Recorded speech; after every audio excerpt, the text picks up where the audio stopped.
more football for Texas A&M this season. I think we all know at this point the Gator Bowl is got a replacement team, Rutgers. Texas A&M, too many COVID cases, not able to finish off an 8-4 season.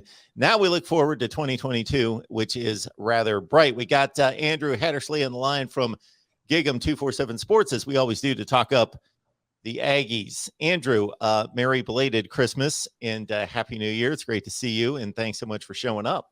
Yeah, Mark, Merry Christmas, Happy Holidays, and yeah, we've kind of seen the A&M season come to an end, and we'll be able to get an early jump on watching the playoff games that day. And it's unfortunate the way it ended, but yeah, Rutgers will be taking their spot.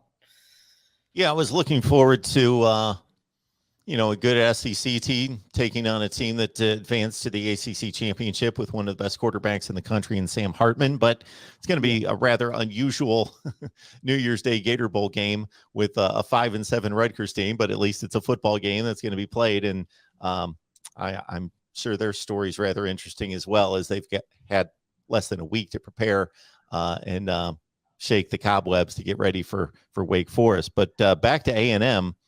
Just curious about, there were several opt-outs, CJ Spiller, DeMarvion Leal, Jalen Weidemeyer, and a few others.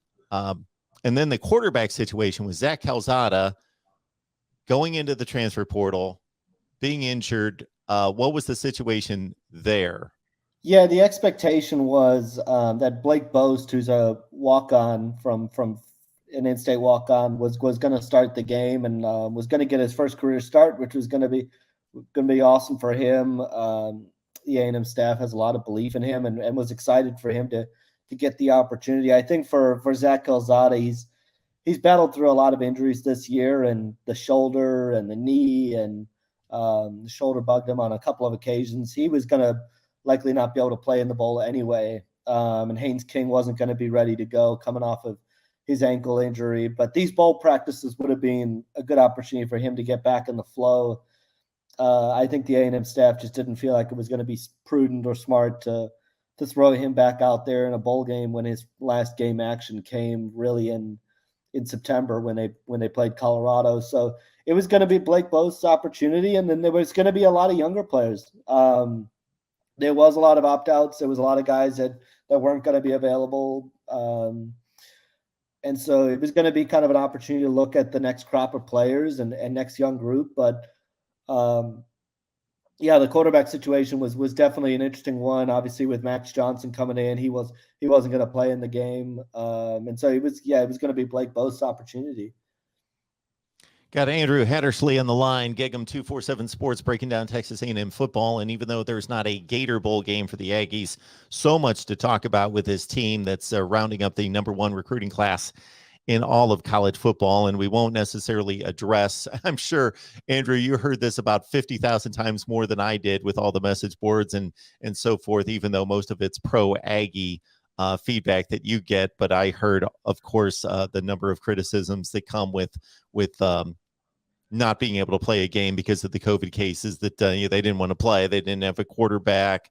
They didn't want to lose and all those things. So yeah, and Ross Bjork kind of addressed that, and talking with a couple different outlets, he really just said the numbers were down below 40, and I think in one spot he mentioned that they only had 13 defensive players that would have been available. So just from a numbers wise, when you hear numbers like that, it makes sense that they weren't going to be able to play in the game.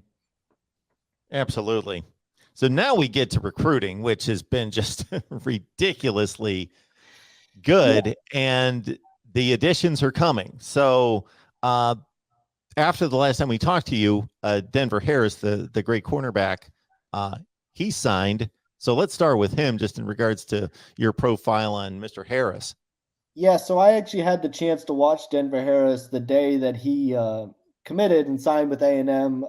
They won a state championship last weekend over Duncanville in another great game. Congratulations to them. That's 3 championships in 4 years for North Shore. So just a tremendous high school career for those guys. And when you look at Denver Harris, you saw kind of 2 things stood out to me in that game. One, he does not shy away from contact at all. That was the biggest thing that stood up to me, was he will come right up in the run game and get stuck in and make a tackle. He was actually dealing with a bit of a shoulder issue during the game and still put his shoulder in along the goal line and made a tackle that forced him to leave the game briefly.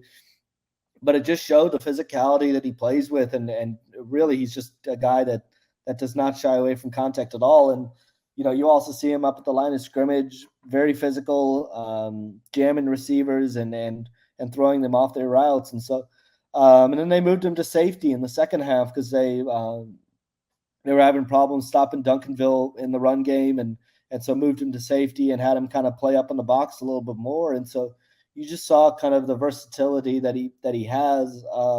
Obviously, he's got a tremendous amount of speed, and it's a great pickup for A&M. He's a guy that can come in and probably contribute right away. He's an early enrollee, so he'll have the chance to go through the spring. And for A&M, it's an important addition on a couple of fronts. A&M broke quite a lengthy streak last year, signing Shadrack Banks. It had been quite a while since they had signed a North Shore player before that, and so to do it in back-to-back years from one of the most talent-rich programs in the state is really bodes well for the future for Jimbo Fisher and his staff to continue being able to add players from that state. And just a testament again to recruiting-wise. That there's a lot of times when A&M didn't look like they were in the picture in this recruitment, and they were kind of on the periphery again, as we've talked about before, with Alabama, LSU, and Texas all generating quite a bit of buzz. But over the last month or two ahead of signing day, A&M was able to get him on campus, was able to kind of get momentum when it mattered, and get his signature at the right time. Denver Harris. If he comes through based on his recruiting rankings, we're talking about top 20 player nationally, regardless of position. Yeah. Number 3 cornerback, number 5 player in the state of Texas, 6'1", good size for a corner, 180. I'm sure he'll add a few pounds. Again, North Shore High School, Houston, Texas, with 38 offers. Could have gone anywhere. That kind of player. Yeah. So just adds to a class. Wow. Just extends the lead, right? Just kind of extends everything out, and just kind of capped a huge week for them last week. And we're coming up in a few days, right after the college football playoffs and New Year's Day, January 2nd. Harold Perkins will make his decision known. Yeah, so that's he'll make his decision at the Under Armour All-America game, and I think one of the things that has kind of been joked about on the board and bantered about is A&M's going to have, right now, I believe it's 15 players playing in the Under Armour All-America game that are signed with the program. So, they don't get a bowl game this year, but they'll be tuned in on Sunday to watch kind of the future guys come through. And yeah, Harold Perkins is down to Texas A&M, Texas and LSU. I think right now Texas A&M and LSU are the two schools that generate the most buzz, and he's a Louisiana native previously, and so that's what's allowed the LSU to certainly be in the picture, and even with the uncertainty of that coaching staff, he's been down there quite a bit and has quite a few good relationships there. But A&M very much has been a school at the forefront throughout his recruitment with. He's got a lot of good relationships with a lot of signees for A&M from that Houston area. Likes Tyler Santucci a lot, and Tyler Santucci went down there right before the early signing period. And so it's one that I think A&M certainly feels good about, but so do a couple other schools. And so he's done a good job kind of keeping a tight lid on where he's leaning or what he's close to doing. So we'll find out on Sunday. Always enjoy the conversation with Andrew Hattersley. He stops by on a regular basis to talk Texas A&M football. You can catch his complete work at Gig 'em 247.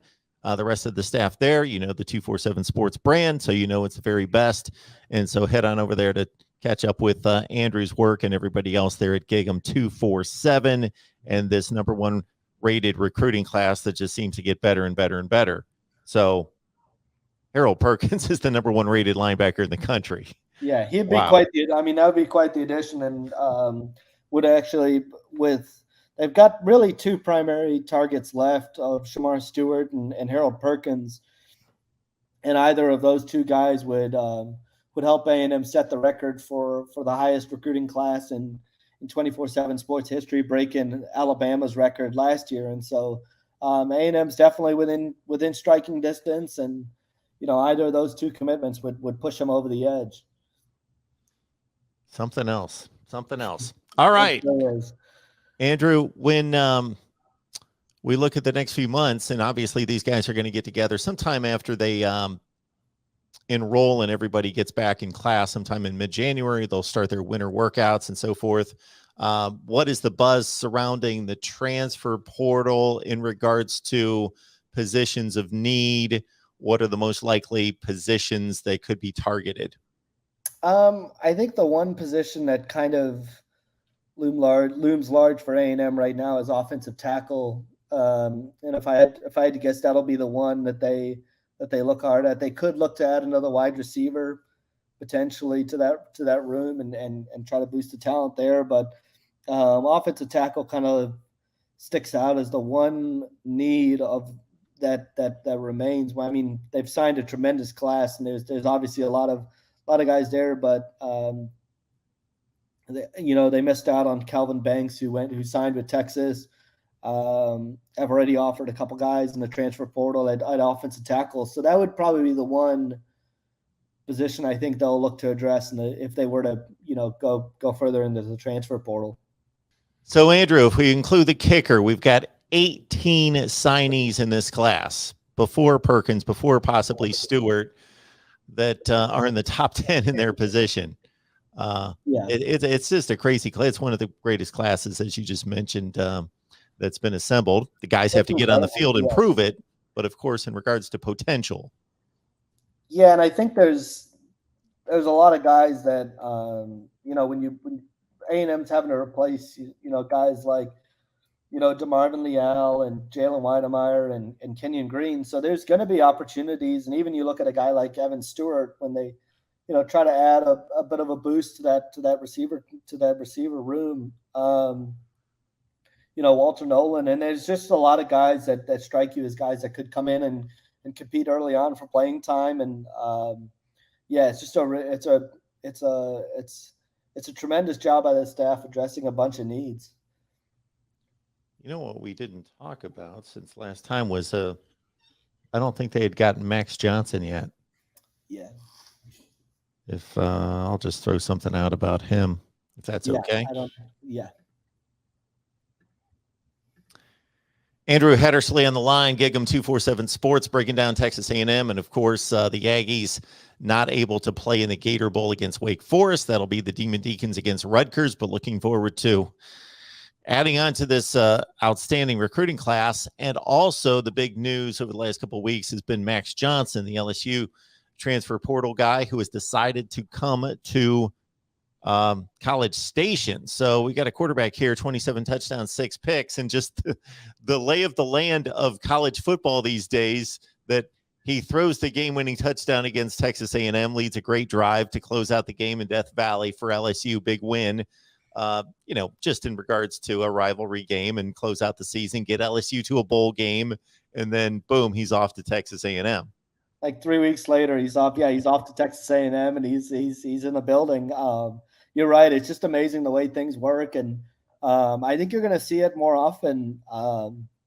You just look at even this past year, looking at LSU. I mean, TJ Finley at Auburn, and just the transfers within the division are certainly something.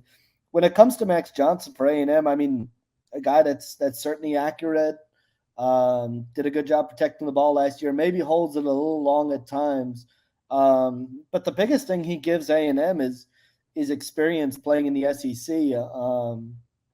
As much as they love Connor Wigman and have high hopes for Haynes King as well, with Zach Calzada moving on, that this would be the second straight year that they would really have no experience in the room playing college football. And so I think that was something that was certainly attractive about Max Johnson, is he has experience playing at LSU for 2 years now.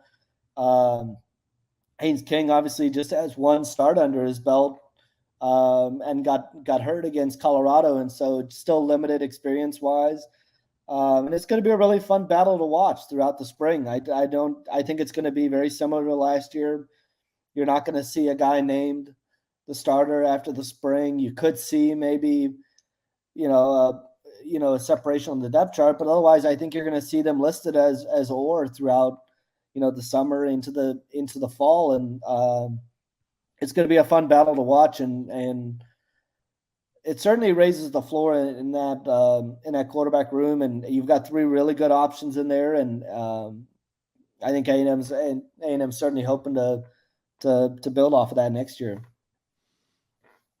Yeah, I think it's fair to say that he's not the athlete with his feet that King is. No, he's definitely a pocket passer, just like his dad. And but to have a guy, if he doesn't win the job, to have a backup quarterback who's had a 27-6 TD to pick ratio in the SEC is a good luxury to have. So yeah, I think just competition wise, you hear Jimbo Fisher talk about it quite a bit, especially along, when you look at the defensive line class that they sign, when you bring in competition, it just forces everybody to get better. And so it's going to be a really interesting battle to watch. I mean, 27-6 in the SEC is certainly nothing to be scoffed at. And so it's a good addition to the room, and brings his brother along as well. And Jake Johnson, and I think he has a chance to certainly battle for playing time as well early on with Jalen Weidemeyer moving on, and him and Donovan Green and Theodore Mellon Ostrom kind of rebuild that tight end room. And so I think it was certainly important for A&M to add a guy with experience, because when you saw how quickly a quarterback room can kind of dissolve this past year, and just the struggles A&M had at that position. And so I think it's kind of learning from that, and having a couple different options you can go to. Andrew, we appreciate you stopping by. And again, hope you had a great holiday with your family. Happy New Year, and we'll catch up soon. Yeah, thanks, Mark. Have a good one. All right.